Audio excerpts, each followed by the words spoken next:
The audit went very well. No unusual problems as such, a few adjustments that needed to be done. One was an adjustment to the capital expenditures account, and also an adjustment for the construction in progress.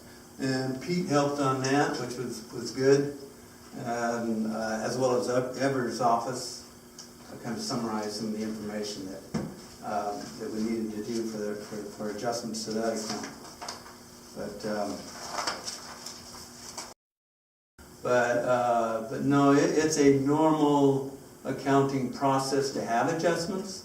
Mm-hmm. And John, let me just specific to this one issue. Is that okay for me to address that? Yeah, absolutely. This was I meant to deal with it last year, but we had carried each and every year in our audit. We had a very large construction in progress number. Okay. And it might have been related to the fact that you had a variety of different managers with different ways of calling projects, classifying, naming projects. And so as soon as a project is identified and you start to invest money in it, and it's going to be a fixed asset of the district, we'll put it on the budget as a capital improvement project. Okay, and it'll carry over in the financial statements as a construction in progress until somebody says that project is done, now let's depreciate it. Let's close it out, and then it moves over to your assets instead of a construction in progress. Well, many of these projects had been there for so long on the construction in progress that and they weren't moving forward. We don't have them in our future vision. The chlorine contact tank comes to mind. That was a maintenance project to go in there and clean it and inspect it. But someone wrote it down as a capital improvement project and assigned a value to it, started to charge money to it when it was really an operating expense. And this, has been going on for many, many years. So when we identified and went through that whole list of projects, identified those that are completed for sure, those that are ongoing, some of them that were like the barge project is an ongoing project, and then some of them were abandoned because we're not going to move them forward. We don't have any continuing need for it, so we just abandon the project. And you take the money that has been invested since that account was opened, and you take it as an expense. So it shows up in the expense line, but it goes into, if there's an asset to put into your fixed assets, that's why that number increased as well. So those are the adjustments. And so, just for, again, stating that, item 5B, review and acceptance of the audit will be postponed until next month. Okay. I'm going to go to page 26, which is adoption of a resolution declaring that the governing body members and volunteers shall be deemed to be employees of the district for the purpose of providing workers' compensation coverage for said certain individuals while providing their services. This is, I've never heard of it. Can you, would you please elaborate? Or it's the insurance, the provider for Special District Risk Management Authority is requiring this for board members because you're different than employees, and so you are more like a volunteer in the work that you're doing, and so they're looking at getting this resolution so that you're declared covered under workers' comp in the event that you ever had an injury related to, let's just say we did a site tour and all that, and you went out and tripped and fell and hit your head, and you'd be covered by our workers' compensation insurance. And I think it's no change in a new law, or it's a new requirement of the insurance company that provides insurance for Special District Risk Management Authority. The volunteers, if we ever used volunteers, which we don't currently, Most agencies are including volunteers, which is checking that box that says all persons performing voluntary services without pay. It is not absolutely necessary that you do that. However, if you don't do it, and volunteers, if we ever did have volunteers, which we don't, were injured in the line of doing something for us, going out, let's just say we used them to go out and paint fire hydrants or clean weeds or So they're covered. check meters or whatever, they're covered. If we don't declare them as covered, then they would have to take up an action against us or not be covered at all,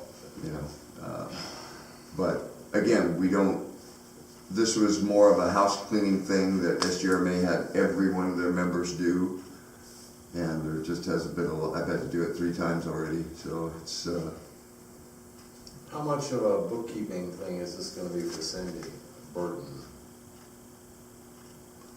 there's nothing associated with it. I mean, The only thing that's associated with it is Payroll. when it comes to covering volunteers with workers' comp, they're supposed to go through a safety orientation.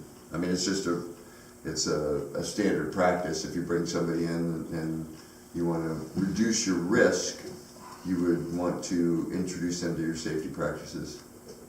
Which I would can't be the even case let a of- vendor in through our lobby without doing that, Right. Yeah. or a visitor. Yeah, okay.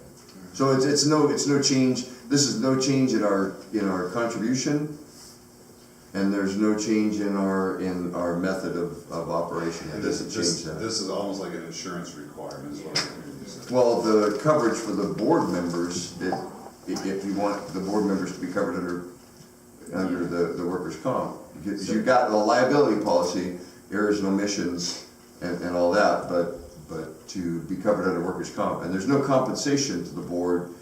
That, I mean, do we include the compensation for the board in the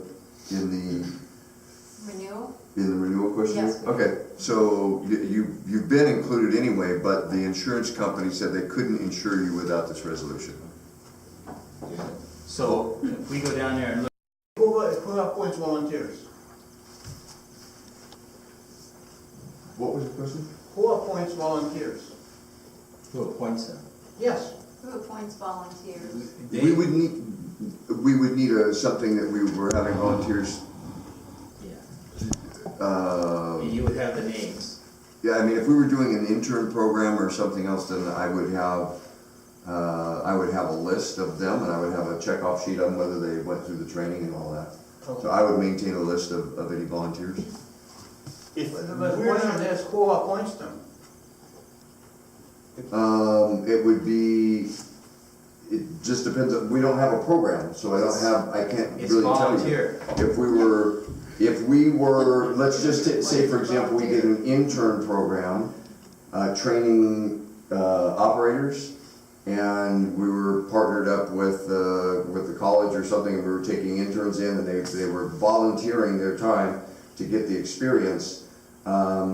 Those would be between Randy and myself, working with the college and looking at the interests and qualifications and putting them on a list and giving them the training and putting them to work. Just like we would employing someone, but it wouldn't be compensated. Pete, I'm gonna suggest, if we're not going to check, that we're gonna do that. Either way, we need a resolution. I think we need to bring it up next meeting, have a resolution on the board. Whether we do or don't have volunteers until further notice. I mean, I think we need to say we do, it's okay and this is gonna be the procedure, or we just don't do it at all, and then don't check the box. But I don't think it can remain unanswered or ignored. I think we just need to say yay or nay, we will have volunteers, or That would probably, you just would have a procedure making sure that they're registered so that. it would require board approval to use volunteers, is what I'm saying. Yeah.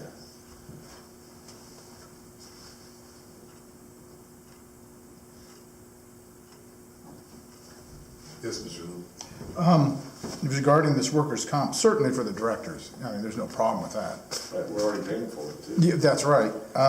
But the volunteers, especially in light of the fact that we've never used them in the past, seems to me be putting the cart before the horse again.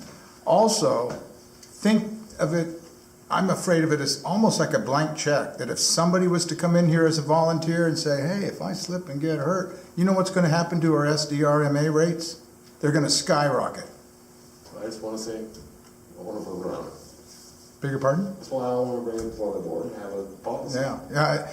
Wouldn't it make more sense to approve all the directors and then say, well, if we ever have volunteers, then do a resolution for that. Then we will know who the volunteers are. And you should probably also know their accident record.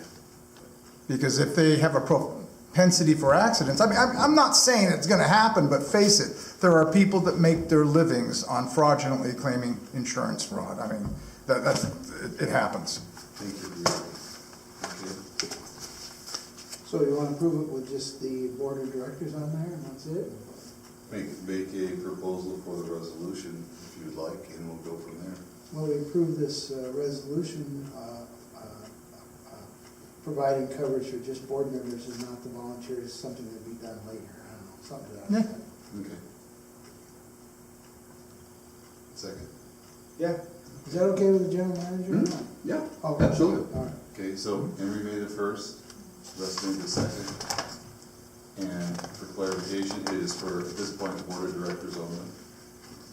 And you can come back with a volunteer program. Mm-hmm. Yeah. All in favor? Aye. Okay, approved.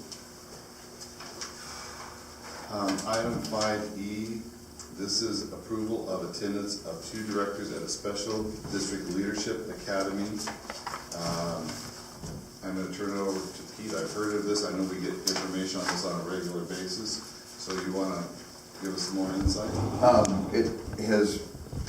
I've heard interest on the part of a couple of directors, and this is the first time that I've actually put it down on paper and did a little sheet to estimate the costs. And I do know that the scholarship applications and the scholarship process is relatively easy. I had 2 approvals at another district just last week, had two board members that got approved. And it is answering 2 questions, and so that's the way that I've laid this out. But the other benefit is you get the training and you get the interaction with other directors. You can ask the tough questions. Hey, we get these questions all the time. How do you deal with it? You'll have a couple hundred people in the room that you can interact in that way with. As also by attendance at that, we will get a 1% discount on our insurance for the year. And that would be for each director attending. So 2 directors attend, 2% off. And I've calculated that in based on our insurance cost. So, of course, the money is out of pocket now, but then next year we see the savings. So in reality, it's for 2 attending, if you share a ride, doesn't mean you share a room, if you share a ride, $385, the net result. And that's assuming that we do get the scholarships, and we have not received a scholarship for any board members or any staff to attend the Leadership Academy in the past.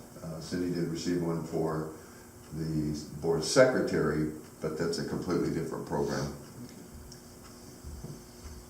But we can put in for that scholarship. Yes, we would for both directors, yeah. The chances of us getting that is a little better since no one has a Yeah. All right.